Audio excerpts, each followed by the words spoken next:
बच्चों कल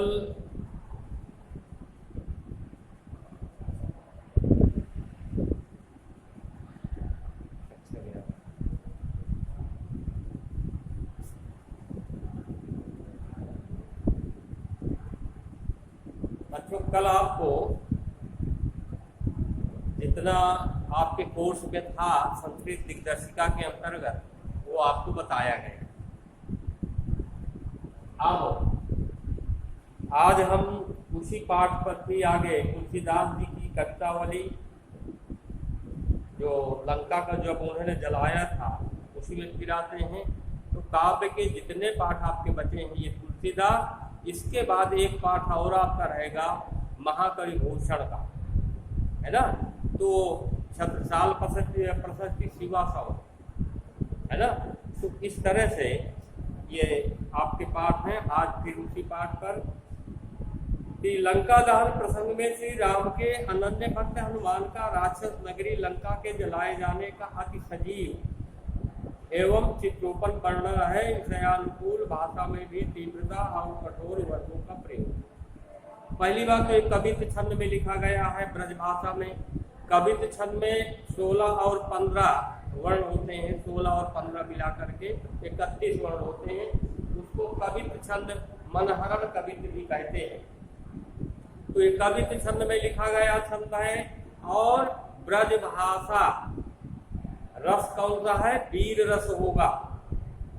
आगे देखें, बालधी विशाल विकराल जाल ज्वाल मानो लंक लीलियो को काल रसना पसारी है। कैदों में भीतिका भरे हैं भूल धेऊ के वीर रस वीर से तरवार की उभारी है। तुलसी सुरेश चाप कैदों दामनी कला कैदों चली मेल से किसान सर भारी है। देखे जादू धान जात धानी अकुलानी का है। कानन उजारे अब नगर प्रजा माने जलाना। तो कहने का मतलब यह है कि हनुमान जी के पूंछ में जब आग लगा दी गई, हनुमान जी को पकड़ लिया गया लंका में, और विभीषण ने सलाह दिया कि दूध को मारना उचित नहीं, इसके पूंछ में आग लगा दी जाए। तो राक्षस बहुत प्रसन्न, हनुमान जी ने उनको तमाशा दिखाया। बाढ़ी पूंछ कीन कप खेला रहा न नगर वसन घृतेला। तो राक्षस लोग का वस्त्र जितना था, तेल भी था, वो ला करके उनके पूंछ पे लपेटते गए, घी तेल डालते गए। पूरे लंका नगर का घी तेल और कपड़ा सब लग गया उनके पूंछ, वो पूंछ को बढ़ाते गए। और जब पूंछ पे आग लगा दी गई तो हनुमान जी ने विशाल काय रूप बनाया। बाल भी फिरावे, बाल भी पूंछ को अपनी घुमाते हैं। विकराल जाल ज्वाल मानो, वो जलती हुई पूंछ जो है बड़ी विकराल भयंकर हो गई, जैसे तमाम प्रकार की आग की जलती हुई ज्वालाओं का एक समूह ना। और लंक लीलियों को काल रसना पसारी है, जैसे लंका को लीलने के निगलने के लिए काल यमराज ने अपनी जीवा फैला दी। ऐसी हनुमान जी की तुलसी सुरेश चा कैधे एवं बीज का भरे हैं फूल धूम के। अथवा व्योम माने आकाश, बीज का माने गलियां, यानी आकाश की गलियों में ऐसे दिखाई पड़ते हैं पूरी एक नहीं बहुत अधिक मात्रा में धूम के उछल तारे। ऐसी हनुमान जी की पूंछ दिखाई पड़ रही है। इसके आगे वीर रस वीर तलवार से उभारी है, जैसे कोई बहुत बड़ा वीर हो और वो वीरता से पूर्ण होकर के एक अपनी नंगी तलवार को लेकर किसी को मारने के लिए दौड़ा ले, उसी प्रकार हनुमान जी की पूंछ दिखाई पड़ रही है। तुलसी सुरेश चाप कैधो दामनी कला, तुलसीदास जी कहते हैं अथवा जैसे इंद्र धनु हो। सुरेश माने इंद्र, चाप माने धनु, कैधो दामनी कला, दामनी माने आग, अथवा वो आग अपनी क्रियाएं कर रहा है, क्रियाएं कर रही है।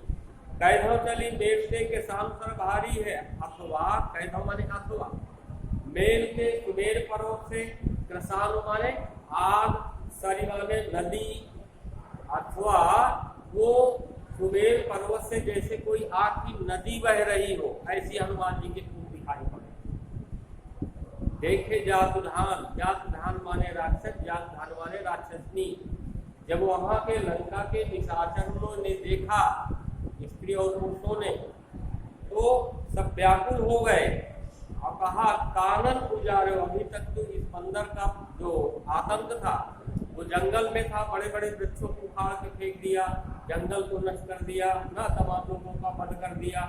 अब नगर पुजारी है और लगता है लंका नगर को भी जलाकर राख, पुजारी माने जला ये हाट वाले कोट कोट अट्ठन अगार को हाटकम शब्द से है।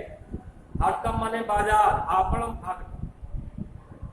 हाट बाद कोटो, कोट माने किला, कोट माने आग, अट्टन माने अट्टालिका, आगार माने आगे, पौरी माने पीछे।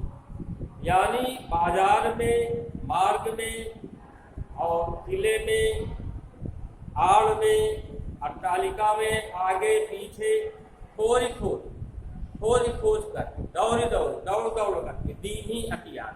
हनुमान जी ने कोई जगह नहीं छोड़ी जहाँ आग न लगाई, ये बात मान लीजिए। आरत पुकारत, आरत माने दुखी, लंका के सभी निवासी दुखी हैं, पुकार रहे हैं, सफारत न को बचाओ बचाओ ये तो कहते हैं, लेकिन एक दूसरे को बचाने का या संभलने का मौका नहीं मिलता। और व्याकुल जहाँ सो कहाँ लगे लोग चले भागी हैं, और व्याकुल होकर के यहाँ वो अपने प्राणों की रक्षा बचाना चाहते हैं कि हमारे प्राण बच जाए, वहाँ के लिए वो भाग जाते हैं। बाल्टी फिरावे बार बार झहरावे घरे, बार बार हनुमान जी अपनी पूंछ को घुमाते हैं और उस पूंछ से आग की बूंदी की तरह आग की बूंदियां, एक तो छोटे छोटे आग उसमें से गिरती है। जैसे हलवाई कढ़ाई में तेल रख कर के नीचे आग जलाता है, ऊपर से उसमें छन्ने में डाल करके बूंदी पाकता है। बूंदिया से लंक पिघलाई पाक ये लगता है लंका को बिल्कुल पिघला करके बूंदी की तरह, जैसे चाशनी में बूंदी चली जाती है वैसे आग की स्थिति है। तुलसी की लोग अकुलानी जात धानी का है। तुलसीदास जी कहते हैं अकुलानी, ये सब देख करके वहां के राक्षसनी कहती हैं, चित्रहू के कपिसो निशाचर न लागी हैं। आज से कहीं भी अगर बंदर का चित्र बना होगा तो उससे हम छेड़छाड़ नहीं करेंगे, उधर देखेंगे नहीं, ये बंदर बहुत खतरनाक है। अगला देखें, लपट कराल ज्वल जाल मान दहु दिश, आग की लपटाएं दसों दिशाओं में निकल रही हैं। और धूम अकुलाने पहचाने कौन काहे, धूम माने राक्षस, और जब वहाँ धूम माने धुआं भी होता है, तो धुआं जब आग लगेगी धुआं होगा, उस धुआं के कारण वहाँ के राक्षस सब व्याकुल हो गए और एक दूसरे को पहचान नहीं रहे हैं। पानी को ललाट, पानी के लिए चिल्ला रहे हैं, पानी लाओ बिलला, बेचैन है, जरे गात जात, उन राक्षसों के शरीर जले जा रहे हैं। परे पाई माल जात रात को निभाई गए, और जो जहाँ गिर पड़ता है वहीं पड़ा रहता, उठ नहीं पाता, और ये कहता है भैया तुम अपने प्राणों की रक्षा करो। हे भाई तुम अपने प्राणों की रक्षा करो। प्रिया तू पराई नाथ, तू पराई बाप, एक दूसरे के पति पत्नी या पत्नी पति और पुत्र पिता, ये सब एक दूसरे को पराये हो जाते हैं, अपने प्राणों की रक्षा नहीं कर पाते, दूसरे की कहां से कर पाते, पराये हो जाते हैं। तुलसी लोग व्याकुल बिहाल कहें। तुलसीदास जी कहते हैं इस प्रकार वहाँ की दशा को देख करके सब व्याकुल हो जाते हैं, बेचैन होता है, और कहते हैं राक्षस की ले 10 चकचाए हे दशानन, अब अपने 10 सिर में जो 20 नेत्र हैं उनसे तुम इन लंका की स्थिति को देख लो। आगे देखिए, दीक्षिका बाजार प्रतिहटन अगार, गलियों में, बाजार में, यानी बाजार की प्रत्येक गलियों में, प्रत्येक घर की अटालिका में पवन प्रगार प्रति बानर भी लोग किए। आगे घर के जहाँ देखो केवल बंदर ही बंदर दिखाई पड़ता, और अध ऊर्ध्व बानर, ऊपर बानर, नीचे बानर, विदिश दिश बानर है, जिस दिशा में देखो पूरे लंका में बंदर ही दिखाई राक्षसों को पड़ते हैं। मानव रहे हो भरी बानर त्रिलोकीय, मानो इस लंका में और कोई नहीं है, केवल बंदर ही है इस लंका में। मूंदे आंख ही में उभारे आंख के आगे ठाड़ो। अगर वो आंख मूंद कर दे, बंद करते हैं कि बंदर नहीं है, तो जानते हो क्या स्थिति होती?